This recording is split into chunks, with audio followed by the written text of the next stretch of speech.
Essa otimização de custos, ele deve ser feito periodicamente, pelo menos aí uma vez por mês. Toda empresa que já tem uma infraestrutura em cloud deve fazer uma análise dessa infraestrutura, colocando essas boas práticas aí para tentar otimizar ao máximo o custo. Eu percebo às vezes que muita gente perde dinheiro ou acaba pagando caro pela computação em nuvem, simplesmente por não levar em conta essas boas práticas de otimização de custos.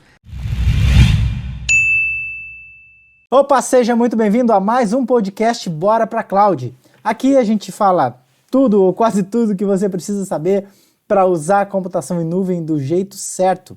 E no podcast de hoje a gente vai falar sobre 7 boas práticas para otimizar os custos na computação em nuvem. Meu nome é Sandro Rodrigues. E o meu é Leandro Porciúncula. Show de bola, então é isso aí. 7 boas práticas para otimizar os custos em computação em nuvem. Leandro, eu vejo que cada vez mais isso é uma coisa necessária, né? Porque as empresas, mais do que nunca agora, nessa época de pandemia, eu não sei quando você está assistindo ou ouvindo esse podcast, ou assistindo esse vídeo, mas a gente está bem na pandemia, eu estou em casa, o Leandro também, e nesse momento as empresas, elas estão algumas empresas estão em um momento muito delicado, que muitas tiveram que parar a operação, e outras tiveram que tirar seus projetos da gaveta, seus projetos de cloud, seus projetos de home office, e cada vez mais elas estão otimizando custos, baixando custos, e infelizmente isso muitas vezes reflete na equipe.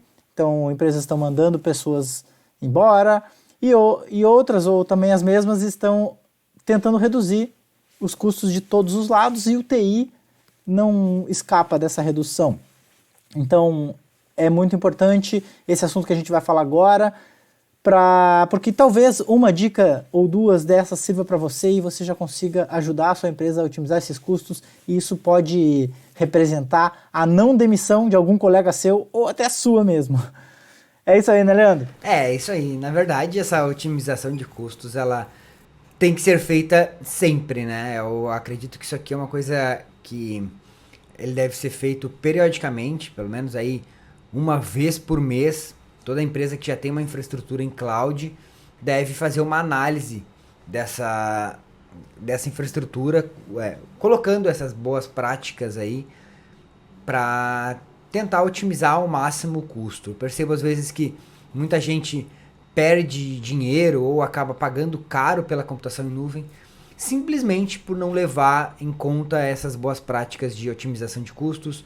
E aí vem aquela história que o cara acaba achando que a computação em nuvem é cara e aquela coisa toda que a gente escuta aí de vez em quando. Mas isso aí normalmente acontece quando o cara está usando a computação em nuvem sem usar essas boas práticas, né? Show de bola. Ninguém quer pagar nada desnecessariamente, né? Então é importante sempre tentar reduzir o custo o máximo possível, desde que, obviamente, isso não impacte ou não reflita na qualidade do serviço, na qualidade da aplicação, ou até na experiência do cliente, se for o caso, né? Isso aí o que acontece?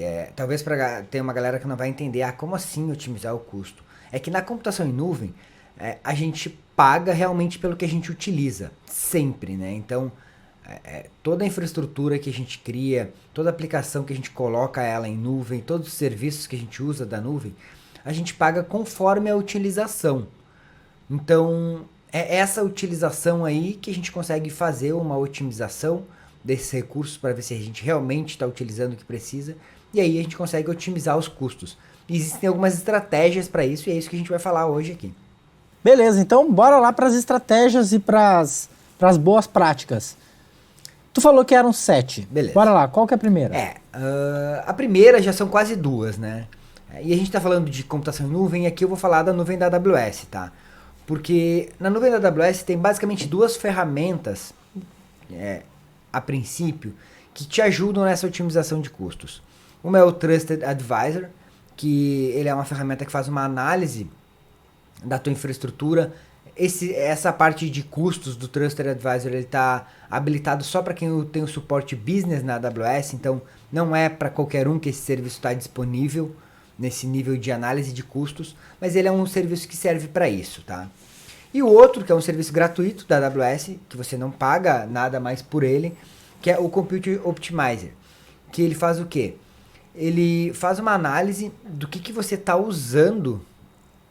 Ele faz uma análise do que você está usando na sua infraestrutura, de poder computacional da sua parte de computação, por exemplo, das suas instâncias, e ele vê o que você pode otimizar. Então, através do monitoramento do CloudWatch, que é um serviço de monitoramento dentro das suas instâncias, ele vê, pô, essa instância aqui você está usando apenas 5% ou 10% dela, pode diminuir esse tipo de instância. Então, ele faz uma análise dessa sua infraestrutura conforme a sua utilização e sugere algumas otimizações que você pode fazer nas suas instâncias.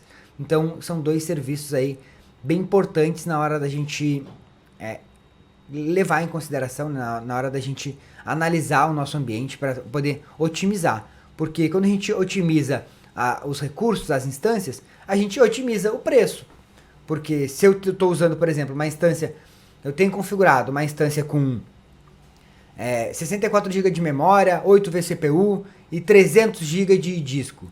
E eu não estou usando, eu estou usando 10 GB de disco, eu posso otimizar isso, eu posso diminuir esses volumes. E aí eu não pago por todo esse volume que tá sendo provisionado. Inclusive, isso aí, teve um aluno meu que economizou não me lembro, algo em torno de 67 mil reais aí no ano para a empresa dele, só com essa simples otimização de volumes desnecessários. Então tinha instâncias criadas com discos de 1 tera, e sendo que o cara usava lá 20, 30 GB, entendeu? Então tinha um volume gigantesco sobrando que ele estava pagando pelo aquilo. E aí ele liberou, se eu não me engano, tinha 6 tera de dados, 6 tera de disco que tinham sido provisionados e ele não estava usando. Então ele estava pagando por 6 tera de dados a mais e ele economizou uma grana só otimizando isso e mais alguns outros detalhes. Ô Leandro, mas eu não entendi direito a primeira ferramenta que tu falou, que é o Trusted Advisor. O que ele faz? Tá, o Trusted Advisor, ele faz uma análise, por exemplo, se você tem lá imagens que não está sendo utilizado, algum load balance que você deixou criado e não está usando, recursos que você esqueceu parados, tá? Só que ele faz isso, ele não é qualquer pessoa que cria conta na AWS que pode usar esse serviço de análise de preço do Trusted Advisor. Quando você contrata um suporte business lá da AWS, que é um suporte nível mais alto, que tem um custo, é claro, aí libera essa parte de análise de preço do Trusted Advisor para você. Mas ele mostra, se você entrar na console, ele mostra ali quais são as análises que ele faz. Então você pode fazer isso manualmente também, usando aquilo ali como um guia. Vou dar uma olhada nesse item aqui para ver se tem algo. E aí faz manualmente, já que você não tem a ferramenta disponível, né?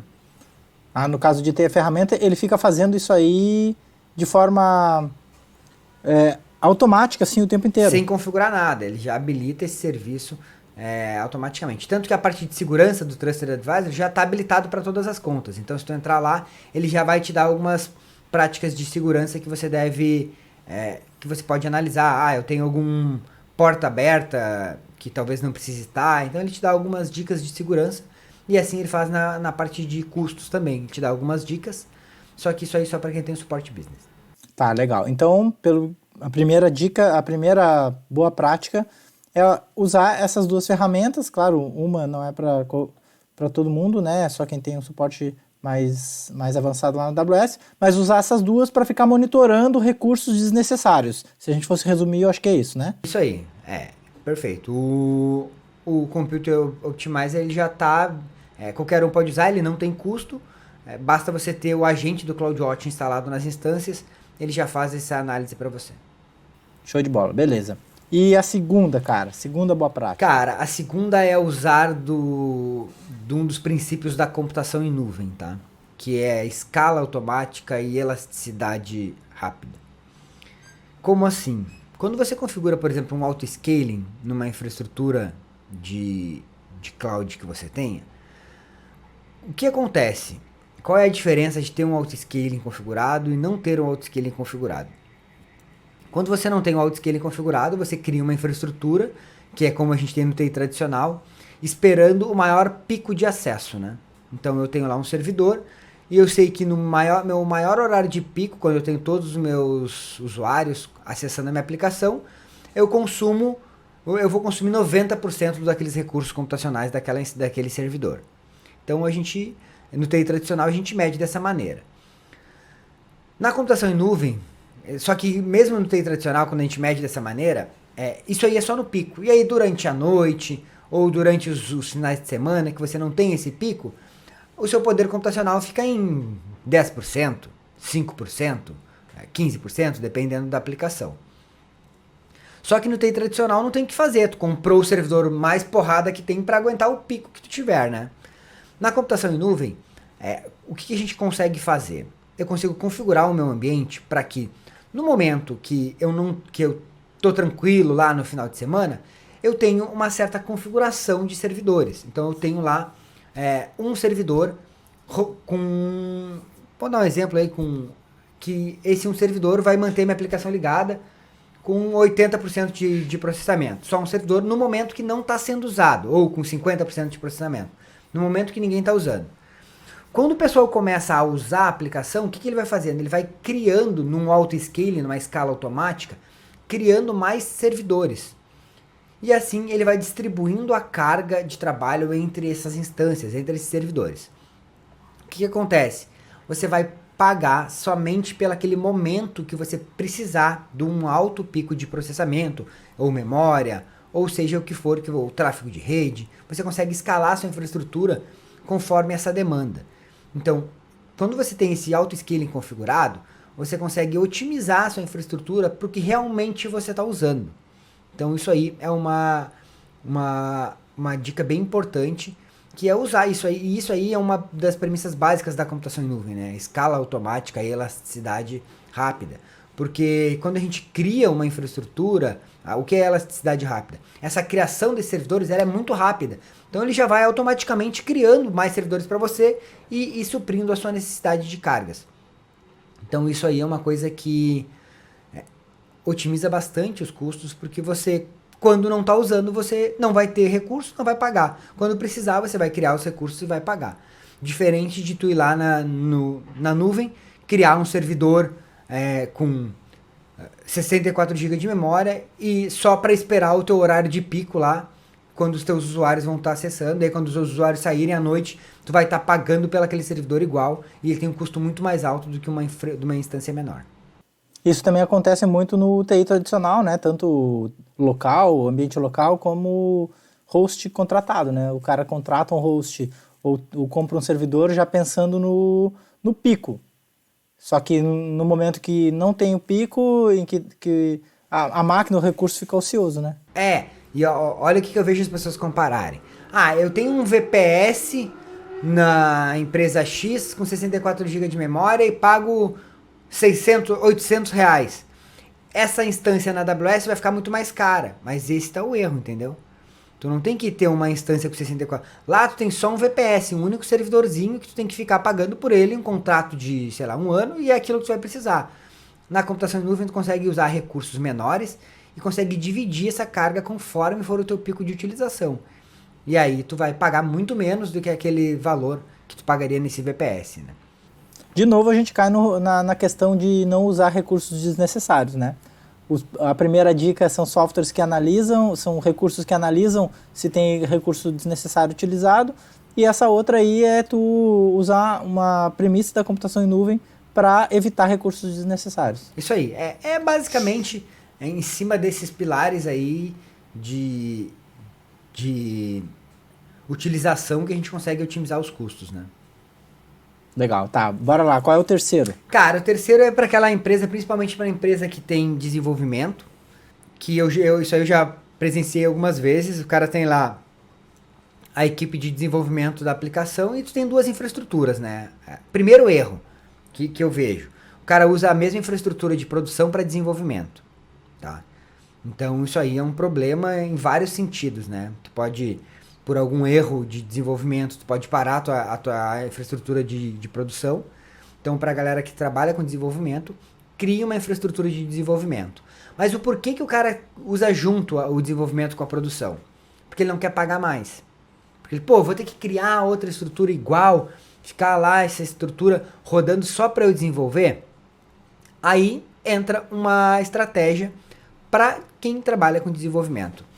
Existem algumas coisas que você pode fazer, tá? Por exemplo, um exemplo clássico, mais simples de todos, é você tem lá as suas instâncias rodando, a sua infraestrutura de desenvolvimento rodando, mas a tua equipe de dev só trabalha durante o dia, segunda a sexta. Durante a noite, sábado, domingo, essa infraestrutura não precisa existir. Você pode matar essa infraestrutura, excluir ela totalmente, tá? Não é nem desligar, é excluir. Porque daí, através de um outro serviço da AWS, que é o CloudFormation, você consegue, na segunda-feira, recria todo esse ambiente de desenvolvimento, libera para a galera da equipe de desenvolvimento trabalhar. Então, isso aí é uma coisa também que é simples de ser feita e tu só vai pagar no horário que a galera estiver desenvolvendo, tá? Então, isso dá para automatizar? Dá para automatizar. Tu automatiza Tu pode todo final do dia ir lá destruir o teu ambiente, exclui tudo, e no outro dia de manhã tu recria todo o ambiente novamente, através de um CloudFormation, ele recria toda a tua infraestrutura como tu tinha antes, e sobe a tua aplicação tudo funcionando, entendeu? Tu não paga por nada porque tu desligou tudo. E nessa jogada tem uma outra estratégia para a galera de dev que é muito legal, que é usar, eu até vou falar isso mais na frente, mas já vou dar um spoiler aqui, usar, por exemplo, Instância Spot, que é um modelo de precificação da AWS, que tem um custo super baixo, que você pode usar ele para desenvolvimento sem nenhum problema. Então também uma ideia legal tu subir isso aí com recursos Spot. E tem um outro caso ainda para a galera de dev, que tu nem precisa subir o ambiente durante o dia. Tu pode subir esse ambiente só quando o teu desenvolvedor for lá e fizer um deploy, fizer um commit da tua infraestrutura do teu ambiente de teste. O cara, vou fazer um commit aqui. Ele vai lá, quando tu commita esse código, ele cria todo esse ambiente, sobe o teu código e tu testa. Beleza, funcionou. Tu vai lá depois e derruba todo esse ambiente. Então ele só vai rodar naquele minuto que tu precisar ver se a tua aplicação tá rodando. Então, mas demora um pouco para subir esse ambiente. Depende da maneira que tu estiver criando esse ambiente, né? Se tu estiver trabalhando com containers, isso acontece um pouco mais rápido. Se tu tiver que criar instâncias, instalar aplicações e tal, ele pode demorar alguns minutos para isso aí subir, mas depende do que é a tua infraestrutura. Mas tu pode simplesmente ir lá, fazer o teu deploy, ele sobe um container, cria o container na hora, bota a tua aplicação de teste para rodar, deu certo, rodou, beleza, vai lá e mata o container e pronto. Então é uma solução. Tá, isso aí é cobrado como? O cara fez o teste e durou 15 minutos. É cobrado 15 minutos ou é cobrado a hora? Cara, depende do que ele tá usando, né? Depende do tipo de serviço. Se tu sabe, o meu teste numa instância Windows, ele vai te cobrar uma hora cheia, tá? O Windows ele é cobrado por hora. Se tu pega no Linux, ele vai te cobrar o tempo que tu usou ali, só em minutos. Então, isso aí é uma característica também, mas e depende do que é, qual é a tua infraestrutura de desenvolvimento, né? Banco de dados e tal. Cada serviço é cobrado de uma maneira diferente, mas tu vai pagar ali só pelo aquele período que tu usar. Legal. Bom, show de bola. Então, mais uma vez a gente fala de não usar recursos desnecessários. Né? A primeira é o software que analisa se tem recursos necessários. O segundo é tu usar autoscaling e elasticidade rápida para criar os recursos só quando tu vai precisar. Essa outra agora é o cara de desenvolvimento criar um ambiente de teste só quando realmente precisa. Isso.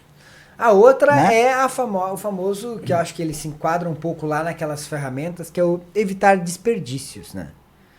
O que acontece? Eu vejo às vezes o cara vai lá, configura um backup para fazer backup das instâncias e ele vai fazendo snapshot. Quando tu vai ver, tu tá com 50 snapshots lá, 100 snapshots daquela mesma instância armazenando. Isso aí vai te gerando o quê? Armazenamento, volume de armazenamento, e te gera custo. Então, esse tipo de desperdício na infraestrutura, o cara vai lá e alocou um IP fixo e não usou, deixou esse Elastic IP lá parado, vai te cobrar uns centavos lá por esse Elastic IP. Então, esse tipo de desperdício, que também, às vezes, vai muito dinheiro, tá? vai ficando um lixinho daqui, uma imagem que foi criada que não é mais usada, uns arquivos que foram jogados lá no S3 que ninguém mais sabe o que é. Esse tipo de desperdício vai acumulando e no final do mês você vai ver isso aí vai gerando um custo. Então, isso aí é uma coisa importante, evitar esses desperdícios, analisando periodicamente tudo que está sendo, toda a sua infraestrutura, né?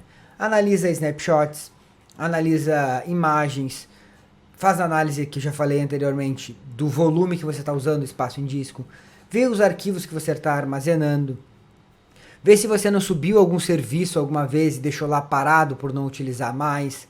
Então esse tipo de desperdício que também acontece de ir uma grana e o cara não sabe nem o que está indo. Outra coisa nesses desperdícios no próprio código da aplicação, tá? Eu vejo muito desperdício no código da aplicação. Ah, como assim, Leandro? O cara vai lá e configura a aplicação para... Até teve um caso esses dias com o Cláudio, que ele contou pra gente, que tinha um bug na aplicação que gerava um tráfego de rede muito grande e estava gerando um custo de $20 a mais, que não era normal, começou a gerar no mês um custo de transferência de $20. E o que era esse custo de $20? Ele só descobriu por causa disso. Era um bug na aplicação que entrou num looping e ficava recriando uma imagem toda vez lá. E aí ele foi cobrando essa transferência de dados de $20. Então, às vezes na própria aplicação pode ter algum bugzinho que está desperdiçando recurso, está usando recurso desnecessário. Às vezes em funções lambdas que demoram muito tempo e ficam em looping também pode gerar um custo alto.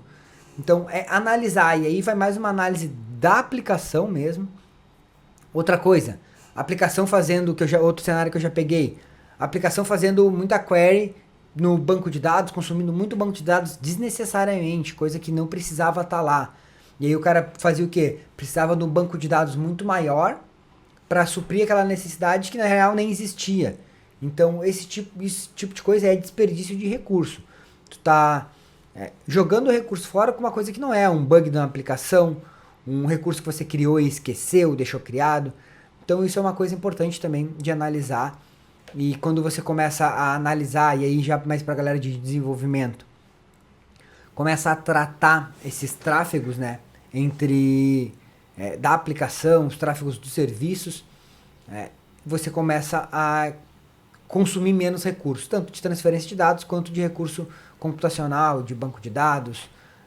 Então usar os recursos, né, também que a AWS disponibiliza é uma coisa importante. Bancos de dados como serviço, então não desperdiçar, eu vou lá criar um servidor e vou subir uma SQL, já tem um recurso pronto, otimizado para isso. Então isso aí é desperdiçar recurso, reinventar a roda. Tá, então essa foi a quarta boa prática, né? Não desperdiçar recursos. Não, essa foi a quinta, né? A quinta. A gente falou em desligar os recursos que estão ociosos. Tá. E agora é desperdiçar recursos. Ah, tá, beleza. Então qual é a próxima? A próxima é usar os diferentes tipos de precificação que a AWS tem, tá? Eu vejo muita gente rodando ambientes de produção, pagando tudo sob demanda, instâncias que ficam ligadas 365 dias por ano, o cara tá pagando sob demanda. A AWS tem alguns tipos de precificação, que um exemplo eu até falei antes ali, a instância Spot, que é como se fosse um leilão, então você precisa fazer um auto-scaling ali, você pode usar uma instância Spot, tem um custo super reduzido. Tem também as instâncias reservadas, que é o que... Tá, não, mas explica um pouco mais. Explica um pouco mais a instância Spot. O que é isso? A instância Spot, ela é uma instância que a AWS... Vamos pensar assim, ó, eles têm lá 1000... poder computacional para criar 1000 instâncias do tipo M52X Large. Só que não tem ninguém usando. Daí eles vão pensar, eu tô com recurso parado. Eu vou fazer aqui um leilão. Quem me pagar mais vai usar isso aqui, com um preço muito mais baixo do que o preço normal. E aí o cara que vai lá e paga, você vai lá e oferece. Ela custa, por exemplo, 50 centavos por hora. Eu vou lá e ofereço 10 centavos por hora. Eu te pago 10 centavos. A AWS, beleza, usa aí. Só que a diferença é o quê? Quando eles precisarem dessa instância, eles vão tomar de ti. Eles vão, ó, precisamos da tua instância. Desliga e eles vão desligar e vão pegar. Então, dependendo do tipo de utilização, você tem que ver se realmente vale a pena usar uma instância spot, né? Não vale a pena usar ela em produção, é a única instância que você tem, usar ela como spot, porque ela pode desligar a qualquer momento. Mas no auto-scaling, ela já faz sentido. Então, para ambiente de desenvolvimento, também faz sentido usar instâncias spot. Porque você usa ali naquele momento que está livre, beleza, depois vai matar mesmo. Então, você tem uma redução gigantesca de custo usando essas instâncias spot. Se o cara tem, por exemplo, um autoscale com várias instâncias, por exemplo, com 10 instâncias, se tu deixar 3 spot, tá bom, porque se essas 3, uma que dificilmente vai matar as 3 ao mesmo tempo, né? E se acontecer, ele cria então, outra sob demanda, entendeu? Sim, então ele vai perder 3 instâncias, mas tu já deixa configurado para criar outras em seguida que aquela cair. Isso, o autoscale já vai criar isso aí. Então, nesse modelo, ele é bem utilizado. Eu vou dar 3 exemplos, tá? Que é esse aí, e aí tem a instância sob demanda, que é a que a gente utiliza, e a instância reservada. Qual é a diferença? A instância reservada, você fala para a AWS, olha, eu vou usar essa instância reservada aqui por 1 ano. Quando você fala isso para a AWS, eles, beleza, eu te dou um desconto aí de 40%. Se tu for usar ela realmente por 1 ano, tu vai me pagar todo mês o preço dela de cheio, né? Como se estivesse usando ela, mesmo que tu não use, tu vai pagar. Só que aí ele te dá um desconto de 40%, por exemplo, para tu usar essa instância. Então, esse é um modelo de instâncias reservadas. Então, por exemplo, eu tenho lá o meu ambiente de produção, onde eu tenho sempre 2 servidores ligados. Esses 2 servidores eu não vou desligar nunca. Eu vou usar ele como uma instância reservada, porque eu tenho desconto na fazer essa reserva. E essa reserva tem algumas maneiras de serem feitas. Ela pode ser feita por 1 ano ou por 3 anos. Quanto maior o tempo, maior o desconto. Dentro desse 1 ano e 3 anos, tem 3 formas de você pagar ela. A maneira que você não paga nada antecipadamente, e aí tu paga só todo mês, normal.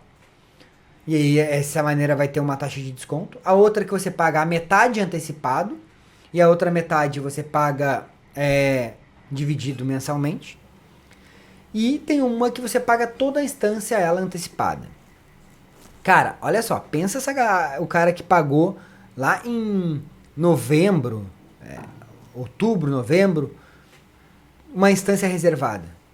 Quanto é que tava o dólar naquela época? Imagina, descontão gigante. O cara que pagou aquilo tudo antecipadamente, hoje ele tá rindo sozinho, entendeu? Porque o dólar subiu, então ele reservou já aquele recurso que ele ia usar, então ele paga muito menos por isso. Eu sei que é difícil, como é que eu ia saber que o dólar ia esse preço? Tudo bem, é só uma estratégia, às vezes o cara tá ligado no mercado e já sabe que isso vai acontecer, né? Uhum. Então, às vezes é uma estratégia que tu pode usar, mas o mais comum é tu usar a reservada no upfront, né? Tu não pagando nada antecipadamente. Então, mas se paga antecipadamente, o desconto é maior. O desconto é maior. Aí tem que ver o que vale a pena, né? Uma coisa que tem a diferença dessa reservada para sob demanda, e a sob demanda é o modelo tradicional, que é o quê? Usei 1 hora, pago 1 hora. Usei 2 horas, pago 2 horas. Usei 24 horas, pago 24 horas. Esse é o modelo sob demanda. Aí tem uma análise que tem que ser feita na infraestrutura, quando usar sob demanda e quando usar reservada. Então, por exemplo, uma maneira simples. A reservada me dá 40% de desconto no mês. Se eu conseguir usar essa instância por 50% do tempo do mês, não vale a pena eu reservar, certo? Por quê? Se eu reservar, eu vou estar pagando 60% de utilização. E se eu só uso 50%, por que eu vou pagar 60%? Então, quando tu tem uma estratégia de tu desligar a tua infraestrutura, eu tenho lá um ambiente que fica em produção ligado 24 horas, 24/7, mas durante o dia, de segunda a sexta, eu ligo mais 3 servidores e desligo. Esses 3 servidores, se você manter eles lá de segunda a sexta, ligado 10 horas por dia, não vale a pena reservar. O custo da reserva vai ser mais alto. Por quê? Porque tu vai pagar o mês cheio, entendeu? Então esse tipo de estratégia que tem que pensar na hora de criar o teu ambiente, de ver se tu vai reservar, se não vai reservar, para ver como faz. Aí tem alguns outros modelos que é saving plan, mas aí é algumas coisas mais específicas, mas também podem ser usados. São modelos de precificação que você paga algum recurso como se, como se fossem reservas, mas mais flexíveis, com descontos menores. E a AWS tem uma calculadora que ajuda nisso, né? Então você monta o seu ambiente na calculadora. Ah, eu vou ter 2 instâncias desligadas, uma ligada, uma desse tipo. E ele já te sugere o que tu pode fazer. E já te dá o preço. Tu vai mudando os planos. Ah, eu quero usar meio um pouco reservado, um pouco sob demanda, um pouco spot. Ele já vai te dando as precificações e tu já vê como fica melhor de ser feito. Show de bola. Beleza. Então, essas foram tipos de precificações diferenciadas, né? Isso, para os recursos. E aí, Fala. Não, pelas minhas contas tem mais uma. Isso. Uma dica, né? Tem. Essa aqui, no meu ponto de vista, é a mais importante de todas. Que até eu deixei ela por último, por isso, né? A cereja do bolo. Então. Que é a análise detalhada do relatório de billing. Olha que massa. Todo recurso que a gente cria na AWS, aí a galera que já tá acostumada, tem um negocinho de tag, que tu bota tags, né? Ah, vou taguear, é o quê? Eu boto lá meu centro de custos. E aí tu bota centro de custos, esse aqui é o centro de custos X. Outro, projeto, cliente, uma coisa utilizada. Toda a infraestrutura de um cliente, eu vou botar cliente, o nome desse cliente é João. Eu tenho a tag lá de cliente João. Então, baseado nessas tags, tu consegue analisar todos esses recursos.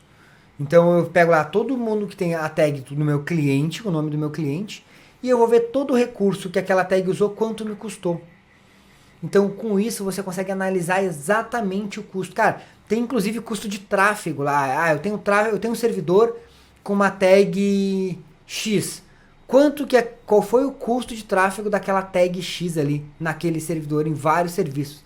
Então ali tu faz uma análise exata de tudo que tu tá pagando, é um relatório detalhado de billing e tu pode usar ele baseado em tags. Então uma dica é botar tag em todos os serviços que você cria para você conseguir identificar esses custos.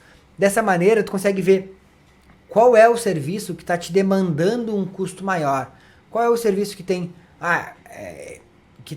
eu tenho lá meu billing é $100. Mas tu consegue ver que tem um serviço lá que está te demandando $50. A metade vem baseado naquela tag. E aí tu consegue talvez focar mais, dar o foco nesse serviço, nessa tag. Então, esse relatório aí detalhado de billing baseado em tags, eu acho que é muito importante. E não só esse, como lá no Cost Explorer, que é na parte de gerenciamento de custos da AWS, tem alguns serviços que eles já te sugerem coisas que tu pode fazer. Tipo, tu tem uma instância aqui que talvez seja legal tu reservar. Se tu reservar, tu vai ter um desconto de 38%. Isso vai dar, significa aí $130 no final do ano e tal, em um ano. Então ele já te dá algumas estratégias ali. O próprio gerenciamento de custos já analisa a tua infraestrutura e já te sugere algumas coisas em termos de reserva e saving plan que tu pode fazer.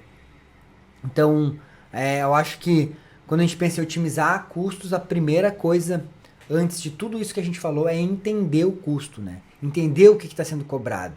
Se tu olhar esse relatório de custos detalhados, só com ele tu já consegue fazer todas as outras coisas. Tu consegue ver onde é que tu tem recurso ocioso, onde é que tu tem coisa sobrando, o que está te cobrando, detalhadamente, centavo por centavo. Então isso aí é importante, eu acho que do meu ponto de vista é uma coisa que ela tem que ser analisada. Ele exporta para ti uma planilha, tu pode botar isso aí em gráficos, criar gráficos com essa planilha e criar uns dashboards para isso, baseado nesse relatório. Eu acho que isso aí do meu ponto de vista, para tu otimizar o teu custo, é essencial. Cara, e eu tava pensando aqui que nada disso aí funcionaria se o cara tá usando a computação em nuvem do jeito errado, né? Usando a computação em nuvem como se fosse o TI tradicional lá. Vou criar um servidor, enfiar tudo lá para dentro.